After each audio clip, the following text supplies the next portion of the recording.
Hello and welcome to Meet Your District Supervisors. It's a series here on SFGov's YouTube channel, and I have the pleasure of talking to a supervisor here with me. We're going to get to know Mr. Matt Dorsey here in just a second, but let me introduce myself first and foremost. I'm Franco. I am a native San Franciscan and born and raised in San Francisco. Love my city. I volunteer, do a lot of community work here. I'm also a professional auctioneer, so I raise a lot of money for many schools and organizations here in the city. And I'm also a proud film commissioner for the city of San Francisco as well. But many people know me as the Hypeman and the MC for the Golden State Warriors for the last 2+ decades. And so as a San Franciscan, I wanted to get to know our supervisors in our city. And so today, I have the honor and pleasure to have Mr. Matt Dorsey representing District 6, which includes Soma, Mission Bay, East Cut, and Treasure Island. Supervisor Dorsey, thank you so much for joining us. And your Golden State Warriors, where you do some of your best work. So it's great. It's great. I appreciate the opportunity to be here. Which is great. And so we'll get into some of that and some fun stuff too, but I want to get to know you a little bit more. Let's take it back. Sure. Who is Matt Dorsey? What was your upbringing like, your background, and how did you get to San Francisco? So I grew up in Massachusetts, and I often have to qualify that. I grew up in Western Massachusetts, where we don't have that horrible accent. So the Hartford-Springfield media market. I graduated from college in Emerson College in Boston, which is a communications school. I wanted to do political communication, which is pretty much what I did for most of my career. And I moved to San Francisco right after the Loma Prieta earthquake. Okay. And the idea was that I wanted to check out California, and I thought I would go back to Boston, and came out here and really fell in love, not just with San Francisco, but Southern California as well. I actually worked on a statewide campaign for a guy named Arlo Smith, who was the attorney. He was running for Attorney General in 1990. He was the district attorney of San Francisco. Okay. And in that year, he lost narrowly to a guy named Dan Lundgren. He had to come back and run for re-election, and he asked me to manage his re-election campaign in 1991. Wow. So I moved back to San Francisco and had a chance to really cut my teeth in local politics. I've been a political consultant. I spent time in Washington in the Clinton administration at the Democratic National Committee working on healthcare. But most of my time I was in the San Francisco City Attorney's Office, which is a great training ground for city government. I did some private sector work after that, and then went to work for Chief of Police Bill Scott for a couple of years. I started 2 weeks before the COVID lockdown. Okay. And if ever there was a 2-year period in law enforcement between COVID, George Floyd, just some of the things that played out during that time, it was a wild ride. But you've seen a lot of things.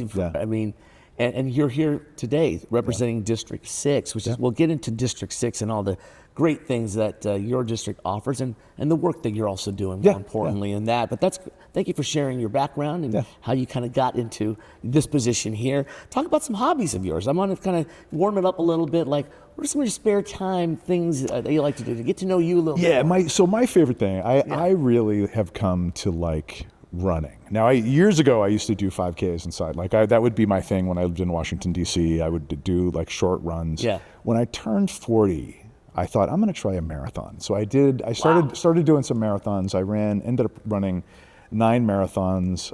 Marathons? Yeah, I have fallen out of that habit. But this week especially, I'm getting back into, I love to get up in the morning and go for a sunrise run on the Embarcadero. And it's just a nice way to start the day. And for me, as representing District 6, my district includes the waterfront from south of the Ferry Building to the Chase Center.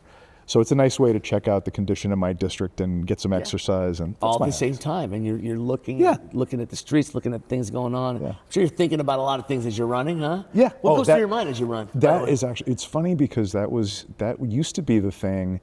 If I had something that I needed to write or some kind of a press release or something, this is back in the day when I was doing communications for the city attorney's office.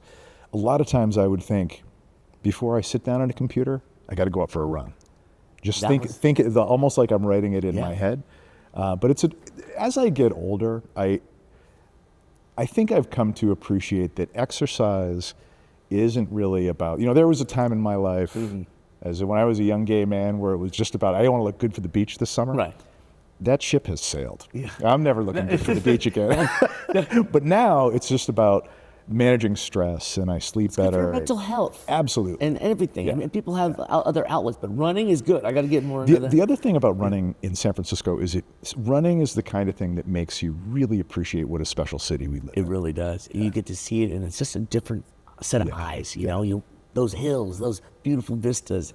Well, that's awesome. Thanks for sharing a little bit about yourself. So, your role as supervisor. Why did you run, and why did you want to become a district supervisor for San Francisco? Yeah, this wasn't really in the plan for me. I was very happy being a behind-the-scenes guy as a consultant, and then later as a communications director and press secretary. It was an experience that I had when I was working for the chief of police. Okay. I represented SFPD on a monthly call with the Office of the Chief Medical Examiner and officials from the Department of Public Health. And it was the monthly meeting to preview how many people died of drug overdoses the month before.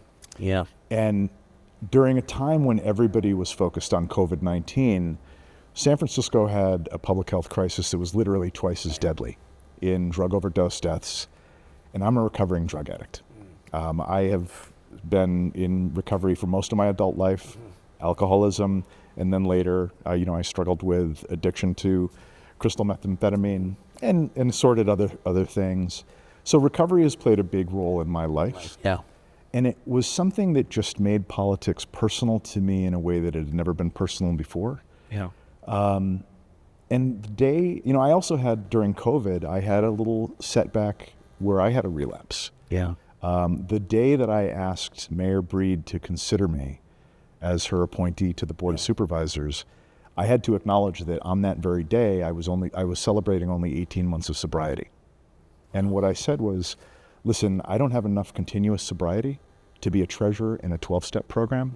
And I know that I'm asking for a really serious role with a lot of responsibilities, and it's no hard feelings. But I think right now, given what the city is going through, having somebody from the recovery community who has a voice and a perspective might help this city. Thank you so much for being honest and transparent and being real, and that gives you that perspective. So now you can help others and you can help this city. Well, thank you for being really, really transparent. I mean, a lot of folks, it's tough to be like that, especially in your position, right? But it's, I got to tell you, it was awkward at first because there isn't a political playbook to launch your career as a recovering drug addict and to sort of launch a political career by emphasizing everything you did to screw up your career. But what has inspired me continually, and it still does, is how many people come up to me and tell me their story, or how much sobriety they've got, or how much they're wishing somebody in their family gets into recovery. This is so personal to so many people. So it reminds me why I did this. Well, thank you for sharing that. And talk about your district in particular. How do you ensure that those underrepresented folks have a voice in your district? And what is your district made of, too? So my district it's south of Market. It's Mission Bay, Showplace Square, part of Civic Center, Mid-Market, and Treasure Island, and East Cut and South Beach, that area. It's a diverse district that really runs the gamut socioeconomically. I probably have some of the poorest and some of the wealthiest people. But I think it is also the neighborhood that I feel is changing the quickest. There's a lot of development that's coming. It's the district that grew the biggest. When we had redistricting, literally a third of the district had to be cut out because of how many people are moving there. And I think that trend is going to continue. What I feel really strongly about as a San Francisco policymaker is the decisions that we're making about District 6 are things we've got to get right, because what we're doing in that district is what San Francisco is going to look a lot more like in 100 years.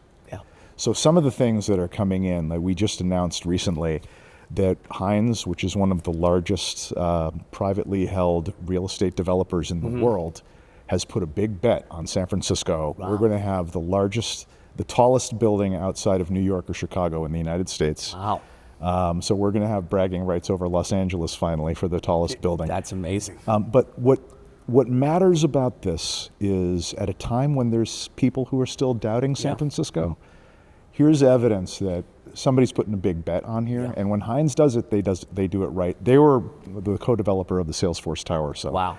I'm proud to have this in my district. That's amazing. It's going to mean a lot. And you're changing the landscape in a great way. The city's being, we're getting back. It's 21st century urbanism. I think that's what my district uniquely represents. Right.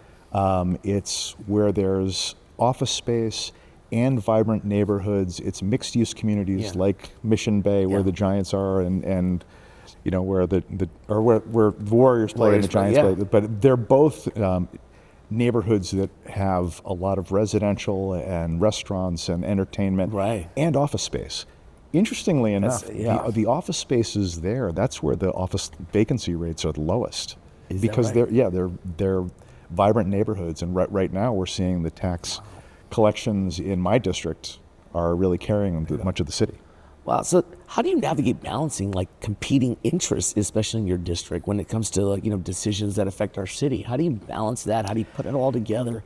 In many ways, I feel sometimes we'll talk, but I think there are some districts that can be more difficult than others to represent. That's my observation.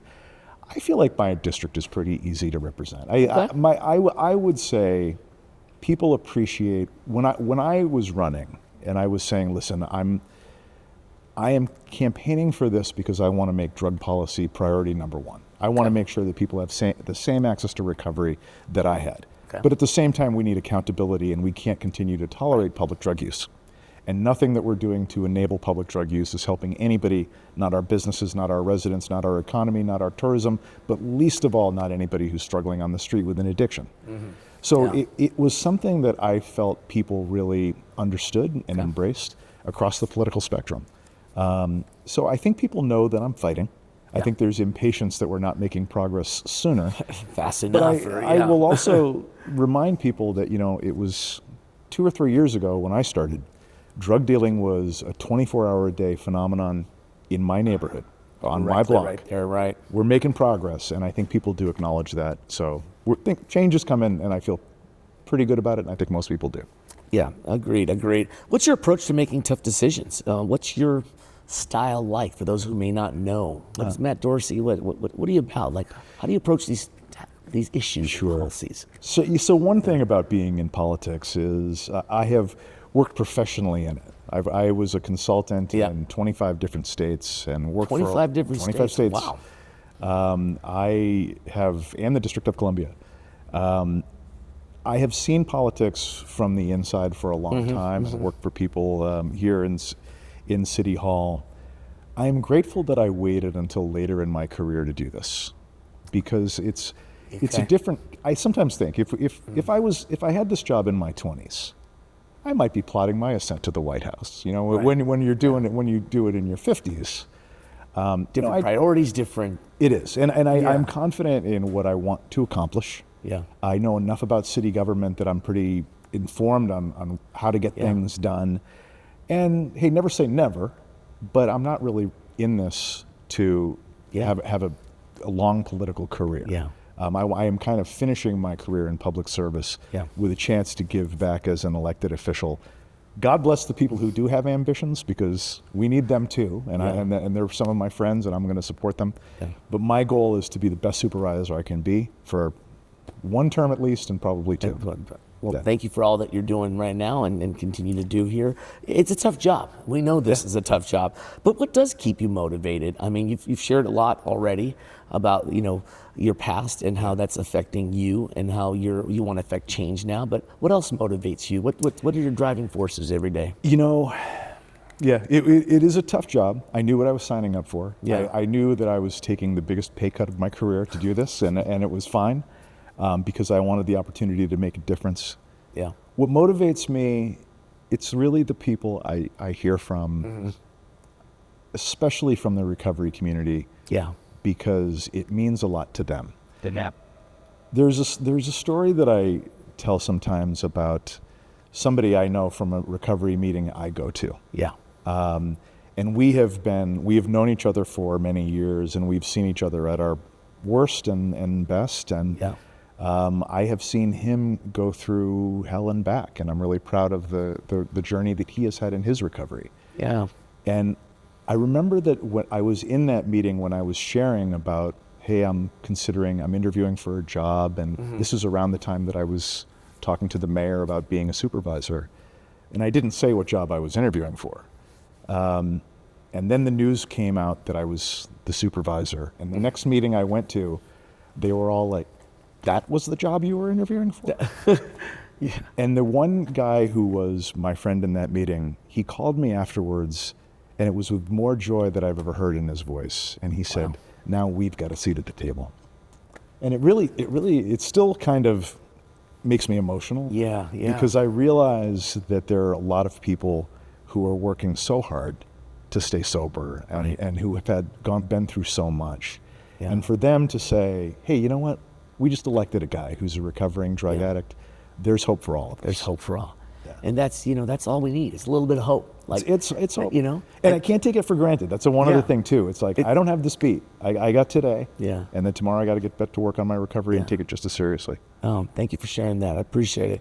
Let's talk about your staff in particular. What makes your staff so special? Your team doing what you're doing each and every day to make this district better, make San Francisco better. Here's your chance to kind of give some kudos and some shouts. Shout outs, props. So Dominica Donovan is my chief of staff. Okay. She is terrific. She worked for Catherine Stephanie. Madison Tam was my first hire. She does land use. Brian Dahl does my communications and works. He is especially on like Treasure Island, Mission Bay, public works kinds of things. Mahana Sabati is a lawyer, and she does a lot of constituent work and works with me on drug policy, which is very close to my heart. Very important, yeah. We are a great team, and I really have a lot of fun. We have a lot of fun together. There's not a lot of turnover on my team. That's good to hear. So, retention. I am enjoying the opportunities to work with them, and hopefully I'm not too difficult. Let's brag about your district a little bit here. You've shared some of the things that are soon to be happening for our city. That's going to change our landscape, change our image and everything, and have people investing in us. That's amazing. Thanks for sharing that news.